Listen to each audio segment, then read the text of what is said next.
Tired of TikTok taking over your life? Or you want to vanish like a magician from TikTok forever? Stick around because in just 1 minute I will show you how to delete your TikTok account permanently. So hello everyone, welcome back to our new video and let's start the video. First of all, open your TikTok app and log in if you are not already. Then tap on your profile icon in the bottom right corner and now hit the 3-line menu on the top right. Go to the settings and privacy.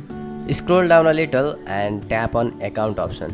Here you will see deactivate or delete account option at the last. Click on that and now select delete account permanently. You will be asked why you are leaving. Pick a reason or just skip. And now confirm by tapping continue button. Now TikTok may ask for a final confirmation. Hit delete account and poof, you are gone. So that's it for this video. If this video saved you from endless scrolling, hit a like button and do subscribe for more videos like this. Bye bye, see you all in the next video.